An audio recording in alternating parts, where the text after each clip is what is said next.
Oke, nah gantian sekarang. Gantian ya. Kemarin kan di tempat lu, bukan tempat tempat MNC. Di podcast apa namanya, Sal? Safe space. Di podcast kamu. Hmm. Jadi sekarang gantian. Ya. Dan di sini sebenarnya aku pengen bahas beberapa hal nih. Mungkin teman-teman banyak yang penasaran. Chelsea ini kan background coba mungkin ceritain sedikit ya. Interestednya di mana? Iya. Sama apa sih yang kamu benar-benar suka? Sebenarnya kalau interest and what is it that I'm doing, karena kan dari kecil, jadi Ya. emang ada banyak ya. Kalau bilang karir berangkat dari nyanyi, ngatis cilik nyanyi, and then I love musicals by the way, so bergeser ke acting juga. And then tapi one of the benang merah kali ya dari semua yang aku lakuin tuh I love learning about humans and how humans think. Jadi makanya setelah jadi behind all that facade dari yang berkarir di entertain, sebenarnya di belakang itu I love learning about humans, which is why waktu kuliah ambilnya neuroscience sama psikologi. Oke, jadi you took neuroscience dan juga psychology karena tertarik with humans. Nah, trigger awalnya itu apa? Kan awalnya cuma nonton Disney kan, suka nonton Disney, belajar nyanyi, acting and stuff. Kenapa bisa sampai ke sana? Ke neuroscience gitu. Ya. Karena sebenarnya dari kecil, karena mungkin growing up in the spotlight, terus udah kayak gitu ketemu banyak orang dengan range umur yang berbeda-beda, jadinya membuat aku apa ya, oh kok orang tuh tipenya beda-beda ya? Why do people behave the way they do? Why do they think the way they do? Itu one of the like few questions that I have in mind yang I've always been wondering. Karena itu jadinya I read psychology books and then berusaha untuk learn more sampai akhirnya kuliah. And then ada option ya kebetulan di universitas aku ada psikologi sama neuroscience. And at first I wanted to take psychology aja sebenarnya. Until the second year because bisa ternyata double major, jadi akhirnya udah I took it as a double major. Nah, ini mungkin nyambung ke pertanyaan yang sebenarnya banyak orang tuh nggak tahu. Tapi di dunia investasi, Cel, sebagai seorang investor tuh yang penting nggak cuman IQ atau kepintaran loh, tapi actually the emotional part. Menurut Warren Buffett ya, gue kan penganut Warren Buffett banget. Buffett itu yakin banget kalau misalnya lebih penting emotional. Iya. Lebih orang tuh kenapa nggak FOMO, dia harus lebih sabar dan segala macam. Nah, ini gimana sih caranya ibaratnya orang itu punya kedewasaan secara emosional kalau misalnya jadi seorang investor? Mungkin ini benar banget sih, karena kan orang mungkin yang banyak berasumsi investasi itu is all about looking at the company and then kalau udah tahu informationnya we can make rational decisions. Padahal sebenarnya secara neuroscience, our brain itu kalau misalnya dibagi simpelnya ya, we have these two parts of our brains, the emotional brain and the rational one. And the emotional one itu sebenarnya sifatnya lebih otomatis dan lebih kuat. Jadi kalau mau sharing dikit the neuroscience behind it, we have this part of our brain namanya amygdala. It's very small, shaped like an almond. Tapi kalau misalnya dia aktif, dia itu bisa bikin our part of the brain yang buat bikin decision making dan juga rational thinking itu jadi nggak aktif. Itu yang bikin rational thinking itu kan our prefrontal cortex, right? Di bagian depan. Nah, kalau amigdalanya aktif, yang diaktifkan mostly by fear or by greed. Nah, itu akan membuat prefrontal cortex kita jadi nggak aktif. Makanya kita nggak bisa bikin rational decision. Sebenarnya aku pengen tanya, kenapa orang tuh suka di financial market ya? Mereka tuh suka sebenarnya melakukan sesuatu yang over, yang kadang sebenarnya sesuatu harusnya simple. Contoh misalnya untuk most people itu mendingan sebenarnya buy an index gitu kan misalnya. Tapi mereka itu banyak yang misalnya let's say over trade karena mereka tuh pede banget sama dirinya sendiri. Confidence gitu ya. Iya, mereka over confidence. Tapi kan sebenarnya yang tadi kamu bilang fear, greed itu kan masuk tuh di dalam part dari semua investasi. Tapi apa yang bikin manusia itu sangat condong ke sana gitu. Sangat condong ke kalau dia fear itu kan sebenarnya terbalik. Jadi you have to buy something di saat harganya di bawah kan. Tapi kalau takut justru di situ, dia justru jual. Jadi dia belinya tuh di atas pas orang lagi greedy semua, dia jualnya di bawah. Dia terbalik tuh, jadi salah. Jadi rugi terus orang di financial market. Padahal harusnya kan kebalik. Pas orang lagi fear semua, kita justru greedy. Kita beli. Gimana caranya untuk ngakalin? Karena itu kan sesuatu yang sangat fundamental kan. Nah, ini ada yang bilang katanya ada yang bisa dilatih. Cuman I believe kayaknya keberanian itu ada bawaan juga, tapi ada yang bisa dilatih. Nah, keberanian ini datang dari mana, Cel? Sebenarnya kalau ngomongin secara saintifik ya, tadi yang dibilang kalau misalnya lagi takut karena turun malah jual, and then pas lagi tinggi malah beli. FOMO, jadi fear sama FOMO kan. Sih balik lagi ke amygdala system. Karena emang udah human nature, kita tuh orangnya sebagai manusia, it is part of our evolutionary trait juga. Kita tuh takut banget buat kehilangan. Jadi kita lebih peduli sama apa yang kita hilang dibanding apa yang kita possibly dapat. Jadi makanya pas lagi rendah, aduh I don't wanna lose more, so it's better for me to just sell it kayak gitu. Jadi itu yang membuat orang-orang mungkin jual di bawah. Kalau yang overconfidence di atas, basically ini ada another system namanya dopamine system. Dopamine itu kalau bahasa simpelnya reward system. Jadi sistem hadiah. Reward system itu, dopamine itu dikeluarkan setiap kali kita dapat kayak apa ya? Dapat feedback yang positif. Jadi makanya kalau orang gambling, why is gambling so addicting? Karena tiap kali menang itu dopaminnya langsung naik, dan setiap kali dopamin naik kita pengen lebih naik lagi. Jadi kita we put more. So that explains why orang-orang confident banget kalau misalnya udah dapet, okay, I'm gonna put all my money in. I don't wanna itu karena mereka punya harapan dopaminnya akan naik lagi. Dopamine loop jadi mereka dapat. Benar. Dan kalau udah naik tuh it feels so good. So that's why mereka mau more. And that's the neuroscience behind why. Kalau misalnya mau teman-teman mau berhasil semua di financial market, itu kan harusnya nggak punya emosinya. Justru kalau untung harusnya biasa aja. Dan rugi juga sebenarnya harusnya biasa aja, karena it's all just numbers kan. Tapi kenapa orang sulit sekali seperti itu? Karena banyak yang nanya kan, oh gimana sih jadi successful investor atau successful trader di market?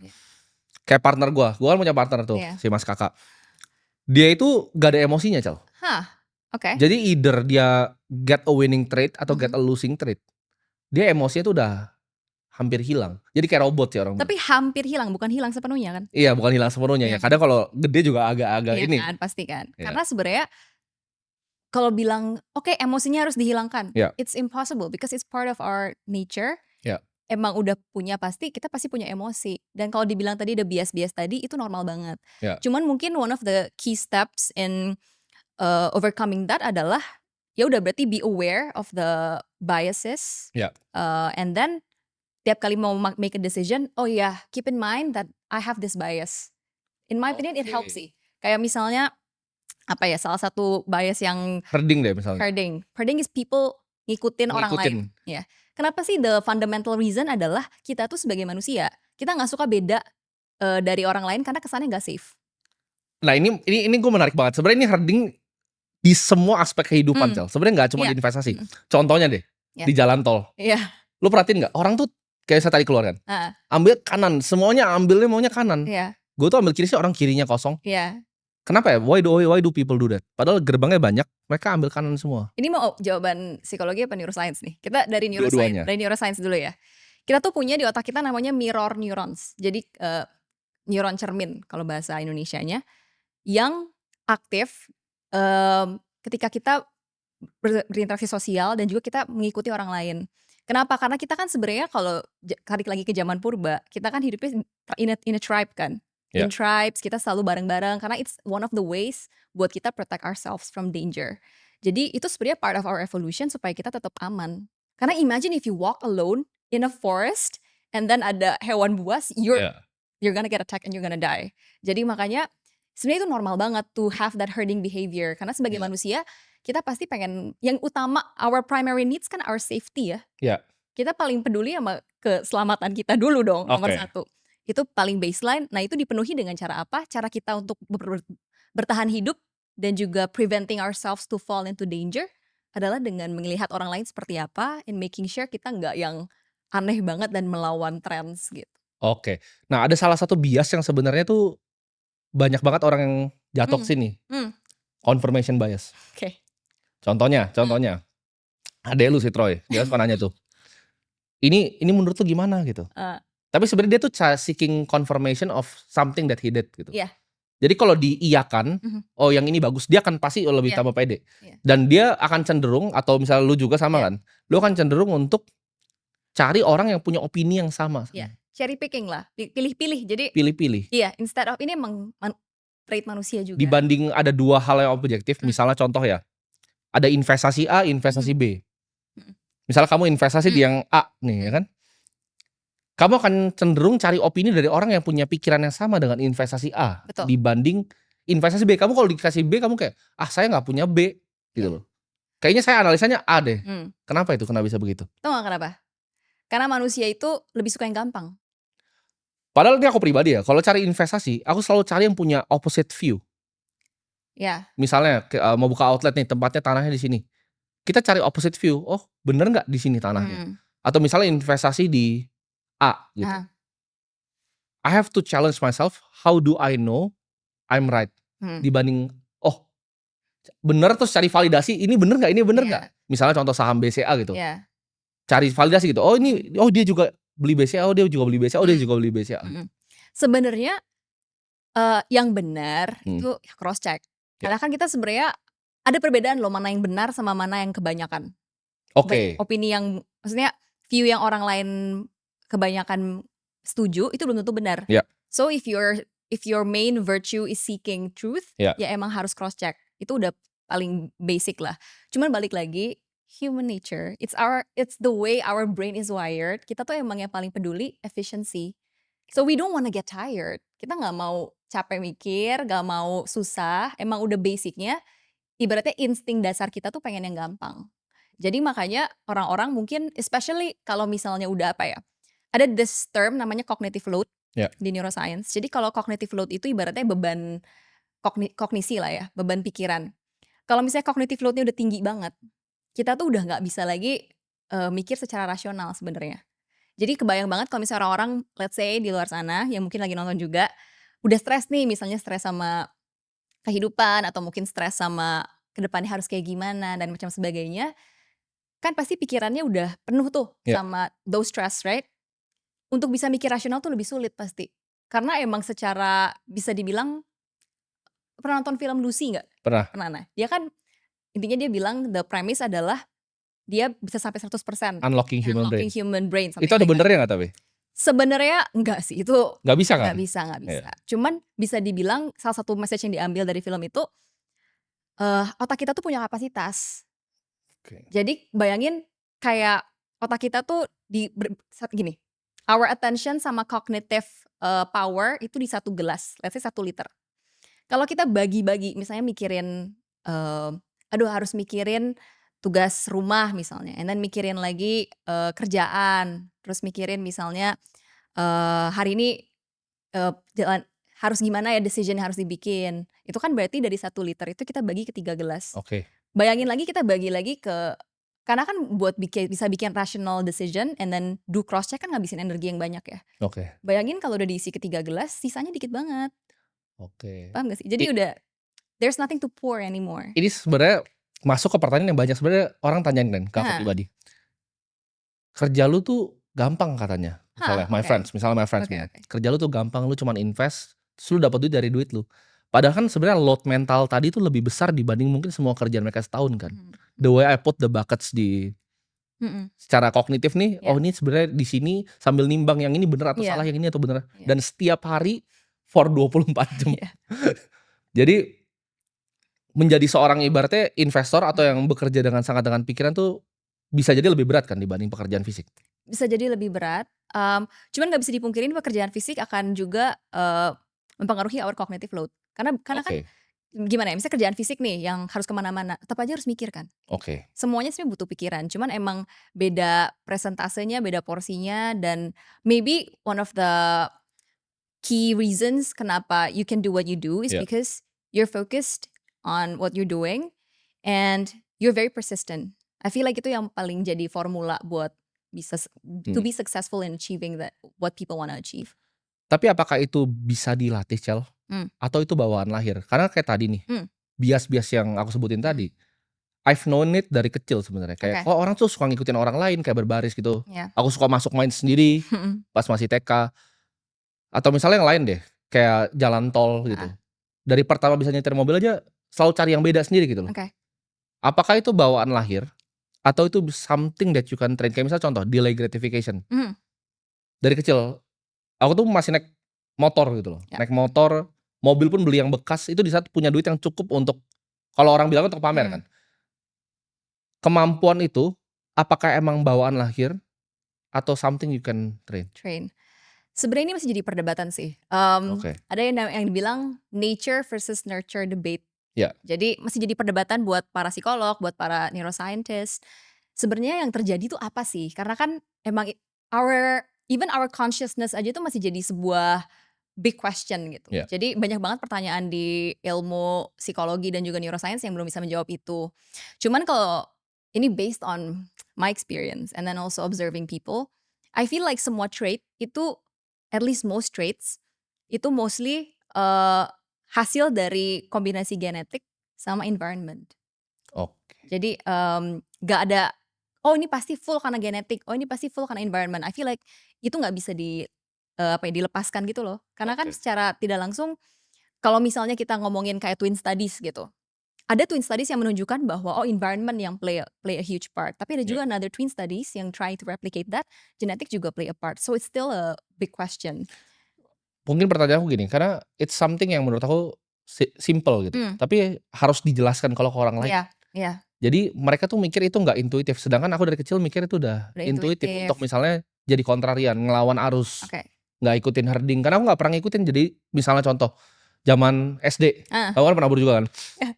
Itu kan ada tren-trennya tuh. Misalnya pakai kotak pensil apalah. Atau misalnya tas lah. Kalau SD tuh harus pakai, kalau aku inget ya, itu pakai yang kayak diseret-seret. Troli. Pokoknya dulu kalau nggak troli nggak keren deh. Tapi aku nggak pernah peduli, kayak troli lu jelek gitu. Tapi kalau boleh nanya, what's going on in your head waktu itu yang bilang orang pakai troli, gue nggak mau deh gitu. Menurut aku simply nggak keren aja, karena sekarang kan emang bener, menurut kita troli nggak aneh, kenapa pakai troli. Oke, emang simply karena nggak keren aja. Iya, kenapa harus ikutin? Tapi kan yang lain jadi ngikutin nih. Atau misalnya waktu itu kotak pensil Smiggle deh. Iya. Ya kan? Aduh. Semua orang harus pakai kotak pensil Smiggle. Kan? Kalau cewek pakai tasnya Jangan Sport tuh.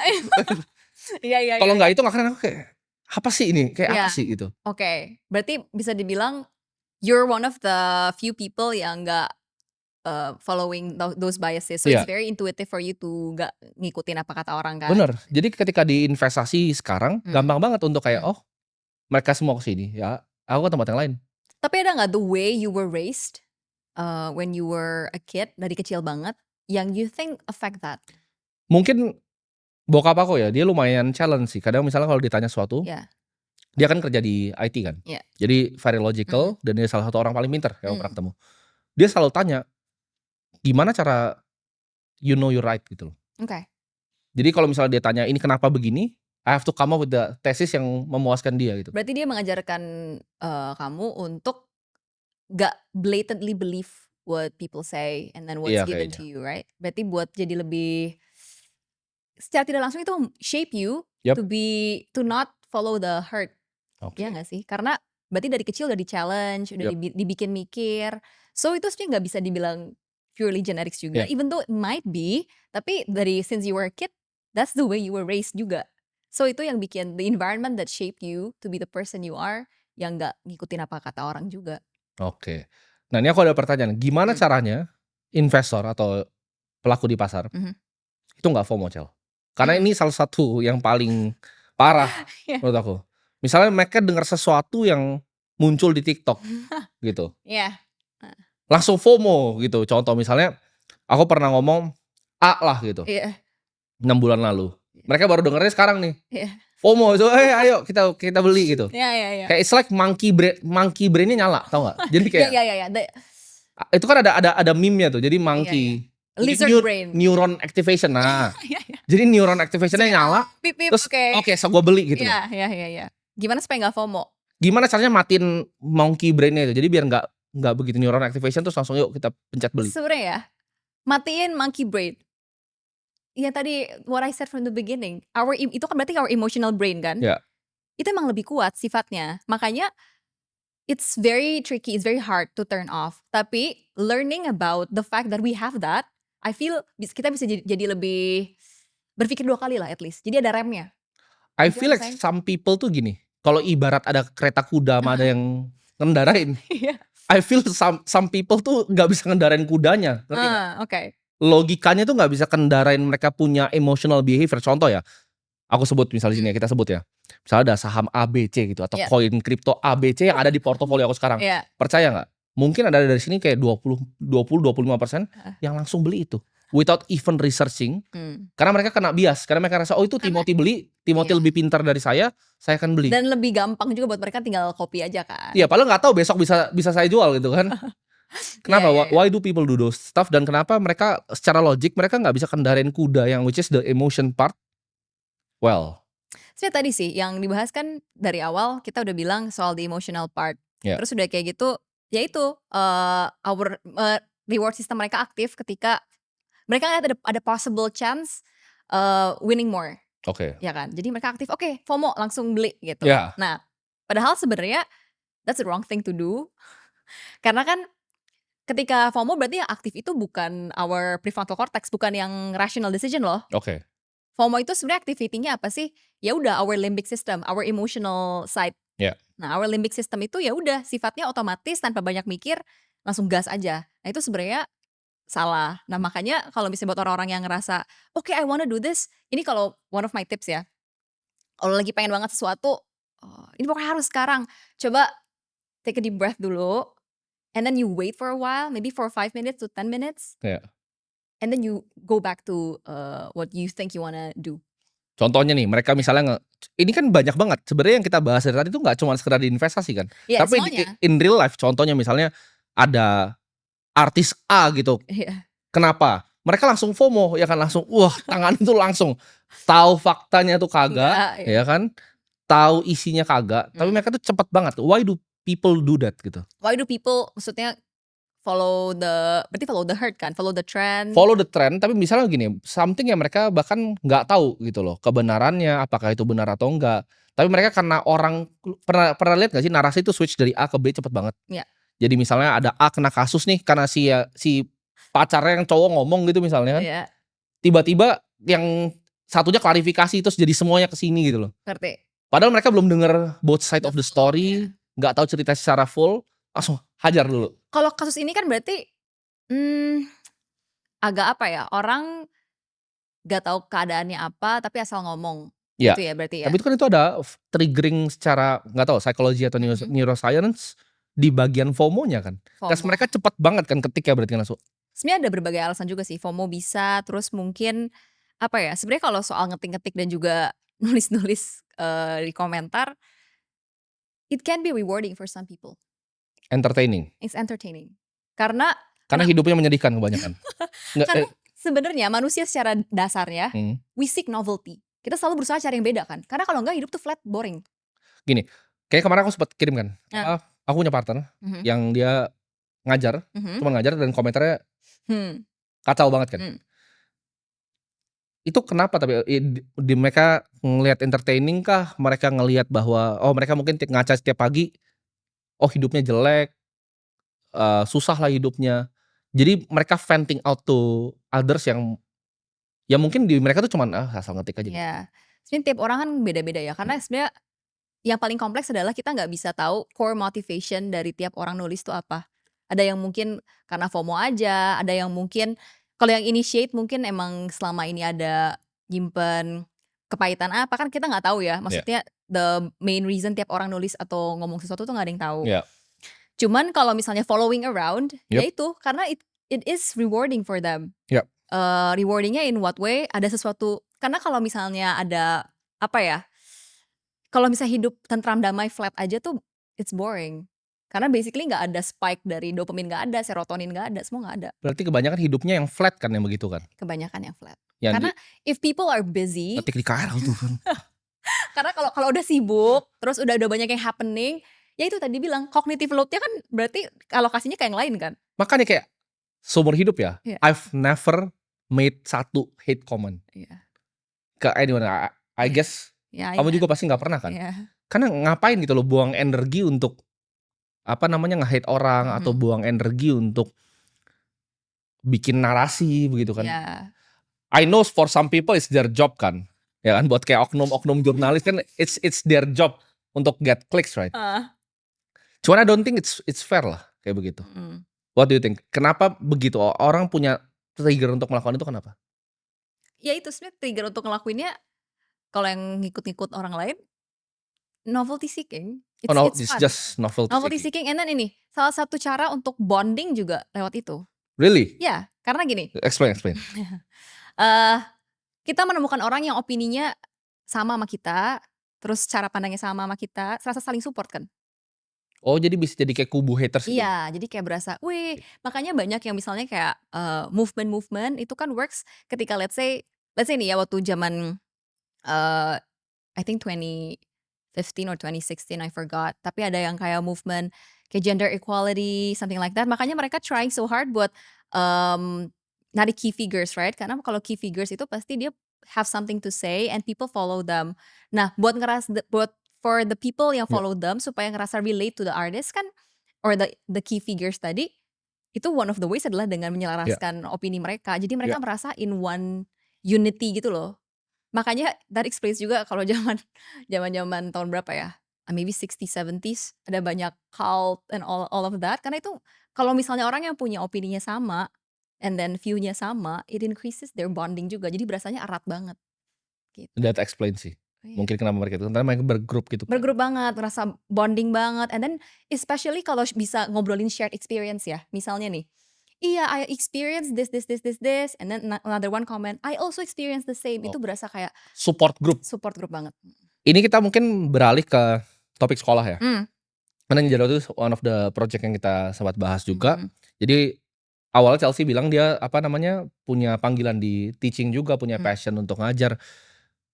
Waktu itu aku ngerasa sekolahnya tuh ada yang kurang. mmm, Kenapa, Cal? Karena waktu itu kan kita bangun, mhm, tapi I don't have the ability untuk actually ngajarin apa atau turun tangan. mmm, Karena itu harus mulai dari gurunya kan. mmm, Kita harus bikin apa sistem training iya, untuk gurunya supaya muridnya lebih bagus. Karena aku percaya akan sekolah tuh bukan cuma informasi tapi transformasi. Gimana caranya kita transform the children. iya, Nah, ini kan anak punya beda-beda nih. mmm, Nah, kita kalau kalau ngomongin bias lagi, ini kalau my perspektif ya, gue iya, bukan expert di neuroscience, tapi anak yang di pressure tuh nggak akan jadi bagus. mmm, Nah, di NTT tuh waktu itu adalah nggak usah disebut yang mana, my mhm, school ada satu yang ada orang, aku datang ke sana dan anaknya tuh ada yang dipukul gitu loh sana. mmm, Learning by pressure kayak gitu kan bukan sesuatu yang zaman sekarang sih iya, harusnya ya, iya, nggak dilakukan di zaman sekarang. Itu gimana? How do we fix this gitu? Kita balik lagi bahas soal yang mukul dan juga itu semua ya. Ya, Banyak yang bilang kan itu parenting tuh harus kayak gitu supaya disiplin. ya, Padahal sebenarnya kalau ngomongin secara brain development, especially otak anak kan punya critical period ya. ya, Ada dari umur 0 sampai 8 tahun tuh itu critical banget karena itu momen dimana otak anak-anak tuh ada yang namanya neurogenesis. Jadi sel-selnya tuh tumbuh, ada selnya yang ada synaptic pruning ya. juga. Jadi pokoknya banyak terms-terms itu yang terjadi di otak anak di usia optimal tersebut. Nah, kalau misalnya di usia optimal tersebut, even sampai adolescence lah ya, itu kan bisa dibilang otaknya tuh masih lagi tumbuh-tumbuhnya banget nih. Apa sih yang terjadi kalau misalnya dipukul? Gak usah anak kecil deh. Orang dewasa kalau dipukul, pasti kita kan ngaktifin fight or flight kita ya. Oke. Untuk, kita pasti tadi yang dibahas, one of our basic needs itu safety. If we got hit, we don't feel safe, right? We feel attacked. Bayangin anak kecil di-attack kayak gitu. Yang pertama secara neuroscience dirilis itu stress hormone, yaitu Oke. kortisol. Nah, kortisol ini kalau dirilis, karena kan basic-nya stres nih, terus udah kayak gitu berusaha untuk nggak ngerasa safe anaknya. Kalau kortisol dirilis, otomatis pertumbuhan otak di daerah-daerah penting tuh lebih apa ya, lebih lambat lah, kayak tertahan gitu. Di mana aja sih yang bagian otak yang kena gitu? Satu, obviously prefrontal cortex. Bagian depan itu yang buat rational thinking yang speaking of which, developnya tuh masih sampai adulthood pun develop. So, us now, Ya. you're 24, right? Yap. Kita aja bisa dibilang, our frontal lobe hasn't fully developed yet. Umur berapa? Range-nya 20 until 25. Oh. Cuman, kan tiap orang beda-beda development-nya ya, cuman itu kan berarti kritikal banget. Nah, kalau kortisolnya tinggi, prefrontal cortex tumbuhnya jadi tidak optimal. Tapi prefrontal cortex tuh elastis nggak, Cal? Bisa grow lagi atau setelah 25 dia akan stay begitu? Sebenarnya kalau grow, bisa aja, karena kan brain is very ini ya, sifatnya bukan yang statis gitu. Oke. Brain tuh nggak fix. Kalau misalnya kita udah lebih, let's say we are 40 or 50 juga masih bisa grow. Tapi memang nggak serapid pas kita critical period tersebut. Oke. Jadi makanya itu yang paling penting. Selain prefrontal cortex juga bakalan nge-affect hippocampus. Hippocampus itu bagian buat memori sama belajar. Jadi kebayang kalau misalnya 2 area itu kena, gak ke-develop properly, gimana caranya bisa tumbuh kembang dengan optimal, Oke. gitu. Jadi makanya, mmm, kayaknya udah diomongin juga berkali-kali ya sama banyak experts, it is not advised to hit anak kecil or to give excessive stress, gak cuman hitting ya sebenarnya, tapi ngebentak atau Makian gitu. makian segala macam itu nggak advice karena memang, pas lagi critical period tersebut itu bakalan nge-limit their brain growth gitu. Ya. Nah, aku ngerasa pas aku kecil, Mhm. itu kan ada ya at least di TK aku ya, itu Ya. ada apa namanya, waktu itu aktivitas lah. Heeh. Tapi waktu itu aku tuh dilabel sama sekolah tuh motorik halusnya tuh basically kalau pakai dia grading-nya pakai bunga gitu lah. Oke. Bunganya tuh kuncup gitu. Jadi motorik halus jelek karena ada waktu itu mencoblos. Oke. Tahu nggak mencoblos? Tahu Yang ya. kayak ada bantalnya Tahu tahu tahu tahu gini. tahu ya. Aku pikir yang guru yang bikin itu bodoh banget dulu pas aku kecil. Jadi aku lipet, robek aja cepet gitu. Anak-anak yang lain masih kayak Oke. makanya nggak dikasih grade. Nah aku rasa situ kan anak-anak punya preferensi atau beda-beda pasti. Iya. Apalagi misalnya kita ke NTT kan ke Kupang, Heeh. itu pasti beda-beda tuh. Mmm. Nah ini gimana cara kita bisa benerin ngasih kira-kira yang anak-anak ini yang nggak sampai spesifik banget per anak lah, tapi jangan disamain rata lah semua gitu. Bisa nggak, Cel? Iya. Sebenarnya one of the key things yang kita harus sadari adalah children are very creative ya. Kita suka mikir, ya udah ini berarti kalau, kita outcome-nya kan berarti pengen the paper bisa kerip kan, Iya. bisa jadi the shape kan. Iya. Mungkin guru mikirnya udah caranya begini, tapi Iya. berarti you thought out of the box, Iya. you rip it gitu. Iya. Nah mungkin ini kalau if I were the teacher ya, I would say, "Oh yeah, actually dapet nih outcome-nya, that's good." Tapi, jangan dipatahin gitu, jangan dipatahin langsung kayak, "Ini salah, ini motorik halusnya nggak bagus." Nggak boleh kayak gitu. Tapi Oke. lebih ke, "It's good, tapi ada cara lain loh, do you wanna try cara yang ini?" Oke. Jadi offering alternatives Approach-nya aja. ya? Approach-nya aja yang beda sebenarnya. Tapi Oke. one of the key things in, educating children, Yap. according to neuroscience adalah emang nggak dipatahin karena children have wild imagination. Oke. Jadi buat teman-teman yang belum tahu, ya project kita kalau aku pribadi kan pengen bangun 1000 sekolah ya. Jadi nanti ke depannya Chelsea tuh bakal bantu dari segi pelatihannya. Iya, segi dalam-dalamnya lah ya. Dalam-dalamnya yang which I understand nothing about kan. Nggak ngerti kan otak anak kecil developnya gimana. Jadi I think that's where Chelsea will play a part.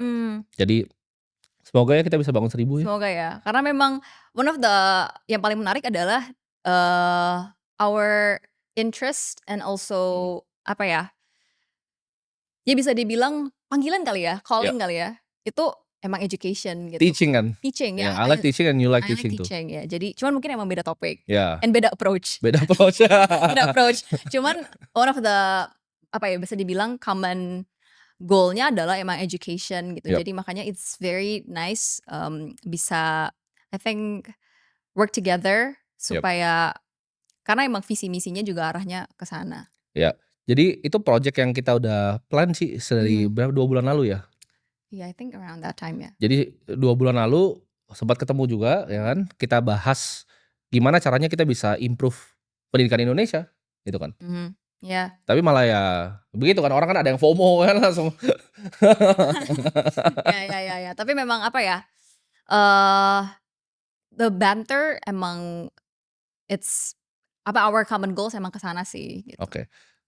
So where do you see like Indonesia kalau misalnya edukasinya dibenahin menurut lu can this be something yang membantu negaranya? Yep. Definitely ya, karena I do believe that our biggest hope is in the future generations. Apalagi ngeliatin gak usah jauh-jauh yang sekarang masih kecil banget ya, tapi liatin generasi adik-adik, like my brother masih Gen Z sih, cuman like the younger generations, Gen Alpha gitu. They're so quick to absorb information. Oh iya cepet Ya, ya. cepet banget. Terus mereka semua yang apa ya, cara mikirnya udah out of the box banget gitu. Ya. Jadi, pastinya mereka jadi harapan buat generasi, buat negara and also our world as a whole karena mereka yang akan lead the apa ya, the generations after them juga kan. Bener. Jadi makanya, I feel like what I can do as someone yang pernah memang satu, I was exposed as a kid in front of the media dari kecil, and then Oke. udah ketemu banyak anak-anak lain juga, and then see the world tuh dari kecil, maksudnya how education shape children segala macam dari kecil, and then growing up ngelihat juga banyak orang, and then I took neuroscience juga specifically, which is catered towards learning about humans brains. I feel like what I can do as someone yang punya background itu adalah mencoba untuk memaksimalkan itu semua supaya the next generations at least ambil hal baik yang from what I got, Oke. and implement that ke mereka supaya apa ya, ibaratnya kalau misalnya ada kesalahan yang pernah dilakuin, at least let's say from educators towards me or Ya. towards my friends segala macam, we can minimize that gitu. Jadi karena I know the research juga, and I feel like banyak juga experts di luar sana yang tahu the research. I feel like we can try to implement that to make sure the growth of the future generations lebih apa ya, lebih baik lah dibanding generasi kita. Ya karena sebenarnya kenapa aku juga pengen bikin ini, karena waktu itu udah semi hopeless sebenarnya sama generasi. Yang mereka suka tuh bukan sesuatu yang substansial. Mereka kalau misalnya kayak begini mereka nggak suka. Tapi kalau misalnya drama atau gosip mereka paling cepat. Karena sebelum aku tutup ya mungkin ya. Ya. Apa yang kalian lihat di sosial media itu mungkin 1%, Cal, dari apa yang terjadi di balik layar atau sebenarnya terjadi. Jadi menurut aku nggak fair kalau orang tuh mau coba untuk narik kesimpulan itu di hal-hal yang mereka nggak tahu gitu. Mereka coba ngelabelin orang, mereka coba nge-framing orang yang mereka anggap sepele sebenarnya. Tapi mungkin buat orang lain nggak sepele. Menurut mereka itu cuma satu komen kan, di timeline kan habis itu komen yang lain lagi. Oh si ini begitu, sini begitu. Jadi itu salah satu yang kita pengen educate juga ya untuk orang nggak begitu. Nah mungkin as a closing statement, ada nggak yang mau ditambahin mungkin dari neuroscience part, why orang begitu biar mereka sadar mereka jangan begitu lagi. Kayaknya mungkin yang suka orang salah pengertian tuh banyak yang berasumsi apa yang kebanyakan orang lain itu bilang iya, itu yang benernya. Padahal belum tentu kebanyakan, the opinion of the most itu the valid ones. Yeah. Mungkin itu yang one of the apa ya, yang emang bisa dibilang lagi our emotional brain is very powerful and we'd like to conform to the norms. Jadi itu very normal sebenarnya. Cuman what I can say to people out there and also to remind myself adalah bukan berarti semua hal yang ada yang kita lihat and then the most things yang kita merasa benar itu benar. Jadi Yeah. makanya always do a cross check and realize that our emotional brain is super powerful, and then balik lagi karena tadi cognitive resource kita itu ada limitnya. Make sure we allocate that to things that actually matter. At least Okay. that's for me ya. Kayak maksudnya karena sayang banget kita punya attention segini, punya energi segini kalau misalnya dialokasiinnya ke yang salah. Karena sebenarnya ini from in my point of view ya. I feel like everybody can achieve so much sebenarnya. We are given the space and then the opportunities to do so much sebenarnya. Tapi kadang yang jadi salah adalah the way we allocate it and then the way we pay attention itu salah. Jadi makanya make sure you know what you're paying attention towards, and then allocate your energy ke gelas-gelas yang benar. Ya, jadi buat oknum-oknum jurnalis ya jangan kebanyakan nyinyir. Ya, bagusan fokus. Gue udah kayak Hotman nih, nyinyir ya. Udah ketularan tadi udah mau begini gue. Jangan kebanyakan nyinyir ya. Kalau misalnya nulis sesuatu itu harus berdasarkan landasan kan. Nggak boleh sembarangan gitu. Jadi jurnalis nggak bisa sembarangan. So mungkin ini ya, kalau ini yang mungkin one of my concerns juga. Kadang tuh karena kan sebenarnya sebagai manusia salah satu needs kita, tapi ini yang paling atas sih. Kalau ada Maslow hierarchy of needs, yang paling atas tuh kan self actualization. Yep. Kan. Sebenarnya semua orang tuh pasti punya purpose, punya panggilan. In my opinion. Ada yang punya panggilannya pengen ngerusak hidup orang terus gitu. Sebenarnya ini tapi dibalik lagi semua orang punya view beda-beda. Yeah. I like to think that people are naturally good. Oke. That's my view seperti itu. Kayak sebenarnya orang tuh semua baik. Cuman ya yin yang lah, yin yang. Maksudnya yakin Cal? Orang pada nature baik. Kalau gue punya view yang completely different. Beda ya? Iya. Kalau in my opinion sih baik. Pasti ada alasannya. Kenapa? Ya itu yin yang. Pasti ada di putih kan pasti ada hitamnya. Yeah. Di hitam pasti ada putihnya gitu. Jadi pasti ada alasannya kenapa. Nah, I guess what I can say, what I can add adalah if you find your purpose, I feel you wouldn't, karena kan jadi ada sesuatu yang pengen dituju. Oke. Jadinya ada North Star-nya. Ada iya kan, ada North Star-nya. Kita pasti we're gonna look up, right? Kita nggak akan busy ngurusin yang di samping-samping. Ya, jadi jangan sibuk urusin hidup orang urusin hidup lu sendiri. Ya, Itu aja ya. ya. Bye bye. Oke.